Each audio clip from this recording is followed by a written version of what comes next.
From Washington, this is VOA News.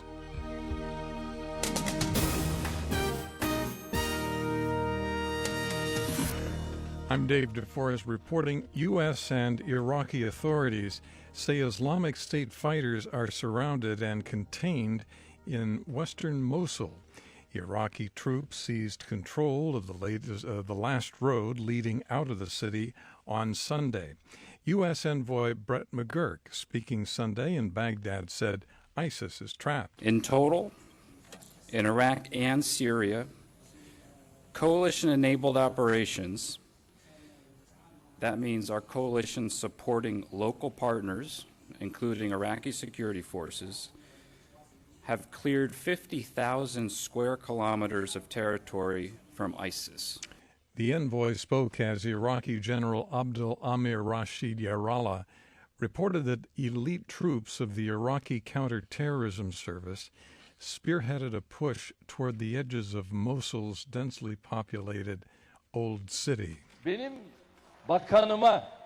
Turkish President Recep Tayyip Erdoğan told the Netherlands Sunday that it would pay a price for refusing to allow Turkey's foreign minister into the country and expelling another minister Saturday. The action was taken to keep them from holding rallies with Turkish immigrants.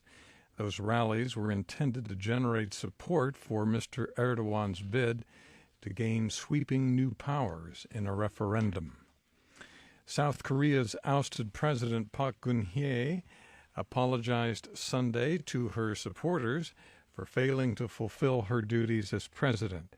Park Geun-hye left the presidential Blue House 2 days after the Constitutional Court issued a verdict removing her from office over a corruption scandal. She arrived Sunday at her private home in Seoul, where hundreds of her supporters have been protesting her ouster. This is VOA News. With little more than a week left before the start of spring, the northeastern U.S. is bracing for a major blizzard.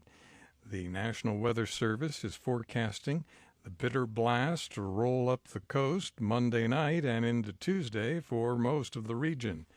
A blizzard watch has been issued for parts of the Northeast, including New York City and Boston. The U.S. House Intelligence Committee is calling on President Donald Trump to produce evidence by Monday on his claim that his phones were wiretapped during last year's presidential campaign. Last week, the president wrote on Twitter that former President Barack Obama had the phones at Trump headquarters tapped, but he has offered no evidence. An Obama spokesman has said Mr. Trump's charges are simply false.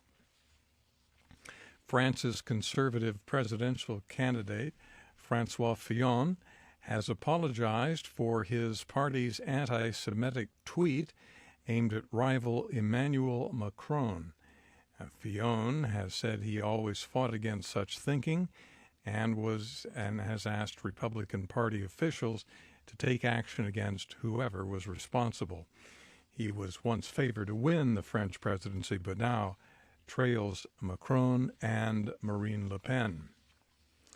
The Syrian Observatory for Human Rights says the death toll from 2 bombings on a religious shrine in the capital Damascus has risen to 74. Most of the dead were Iraqi Shiites. Images from the scene showed several wrecked tourist buses. An al-Qaeda-linked alliance claimed responsibility for the blasts. At least 34 people have been killed when a bus involved in a hit-and-run accident veered into a crowd Sunday in the Haitian city of Gonaives. The vehicle first knocked over 2 pedestrians, killing 1.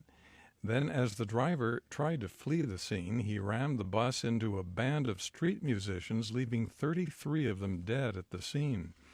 Another 17 people were injured in the crash. It was not immediately clear what caused the accident. Republicans Sunday dismissed an upcoming analysis that is expected to conclude that more people will lack health coverage under their plan than under former President Obama's. The report is being released by the Congressional Budget Office. Meanwhile, opponents from the right and left seem to be hardening their position against the plan supported by President Donald Trump. Bangladesh's Supreme Court ruled Sunday that a 16-story building occupied by clothes makers should be torn down. The building is seen as a symbol of corruption. The builders of the structure openly flouted the country's construction laws. The court says it now must come down. From the VOA News Center in Washington, I'm Dave DeForest. That's the latest world news from VOA.